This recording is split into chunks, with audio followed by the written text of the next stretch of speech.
Hey there, everybody, this here is Uncle Roger. Just reminding you to like, share, and subscribe to the GamerGauntlet channel, even though it's run by this nigga.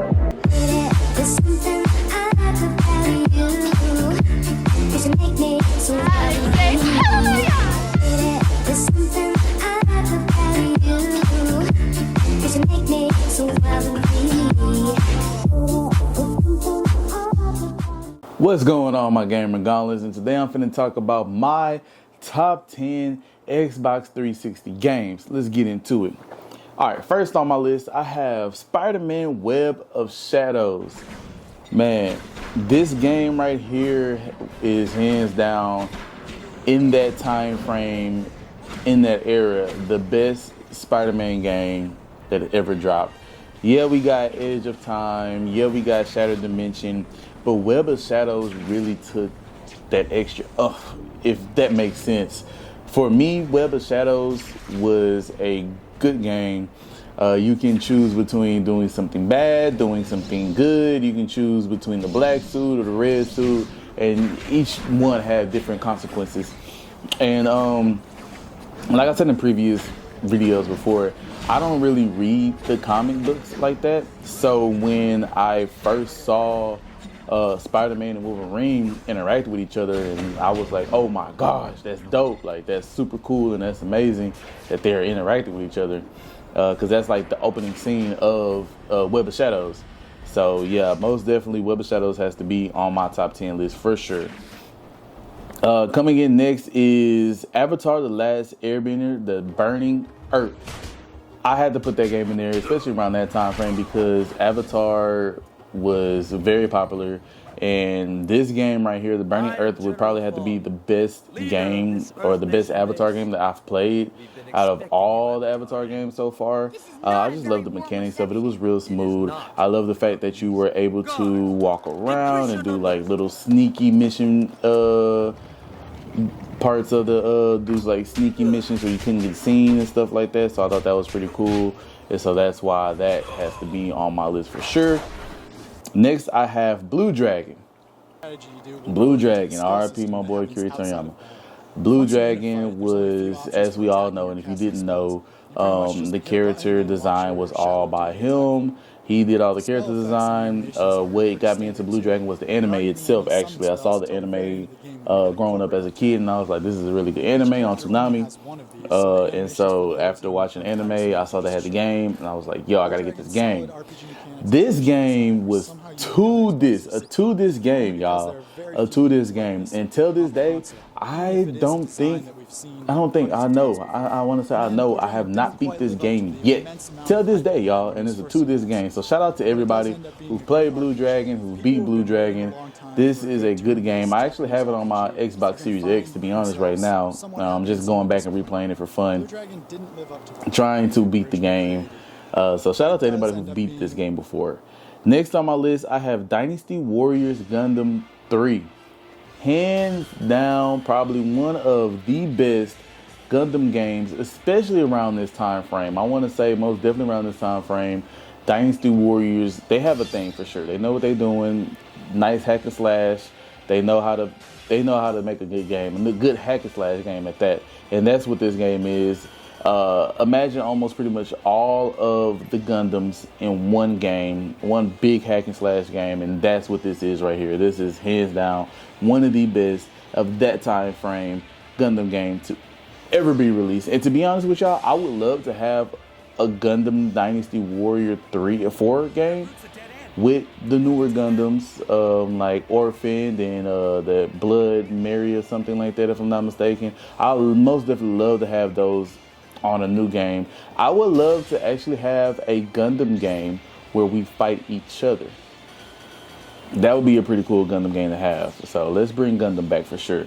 Next on the list, I have Family Guy Back to the Multiverse. That game right there is so much fun because it's up to 4 players. You and your friends going at it against each other, 1v1ing or free for all, or we band together to play the story mode. You can play story mode with your friends on there.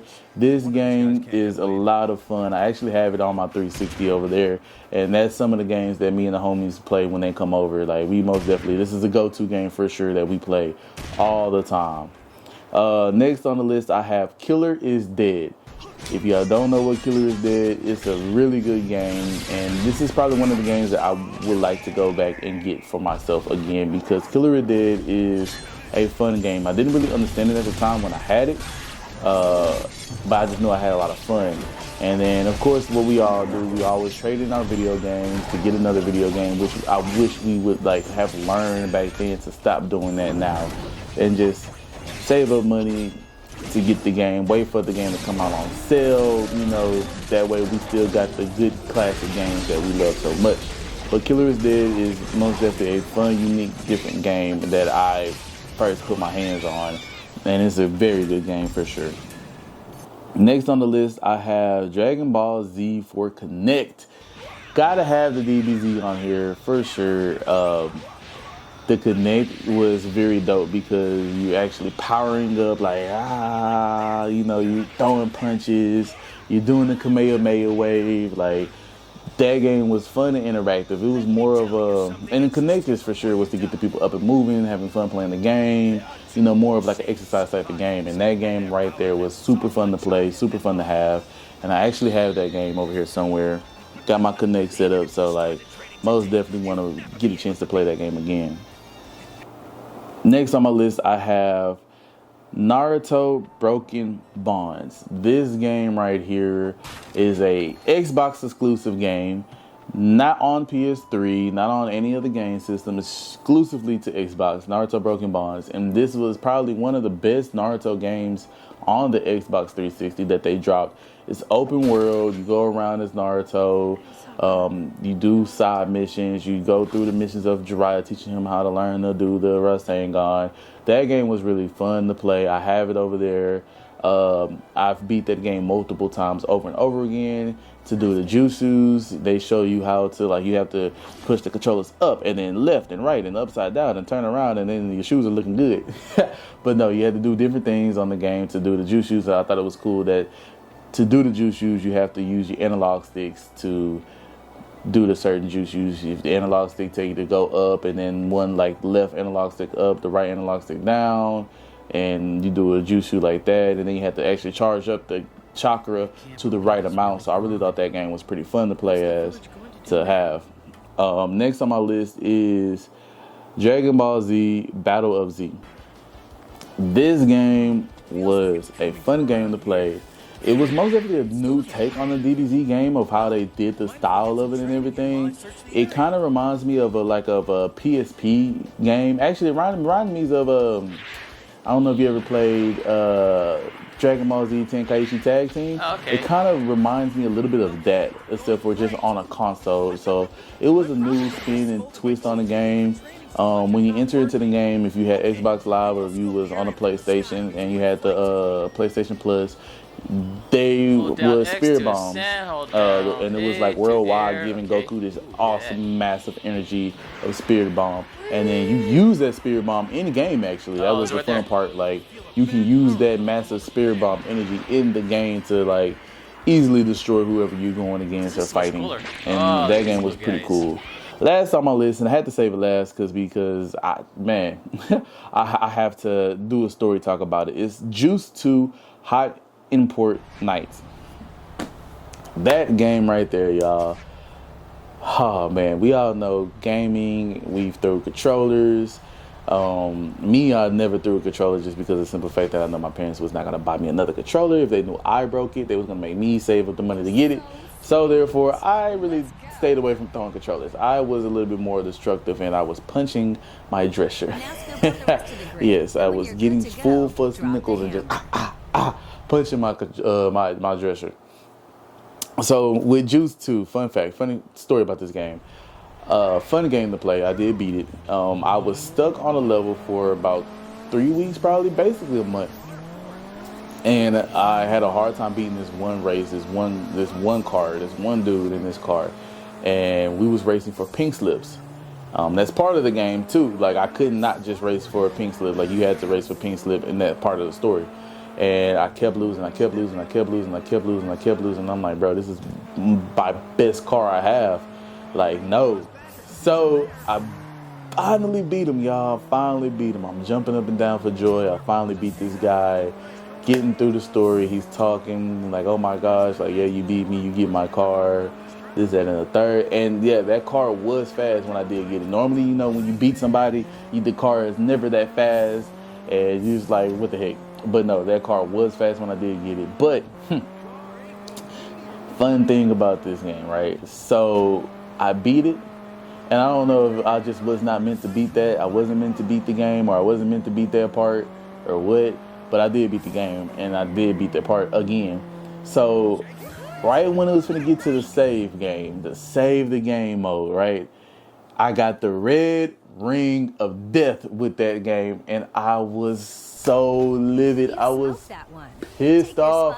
Y'all don't understand how mad I was. The red ring of death, when I got the game, when I finally beat that race, when I finally beat that one person I've been stuck on for a month, and you telling me the red ring of death kicked in and it didn't save? Ooh, so the red ring of death kicked in. I'm hot, I'm mad, I'm upset. But in my mind, I'm like, I just saw the save logo.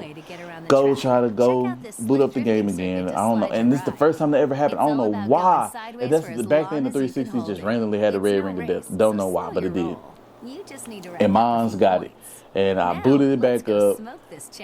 I was like, you know what? The save data got it. The save data got it. I go open up the game and I'm back where I started. The save data didn't start, y'all. It didn't save on time.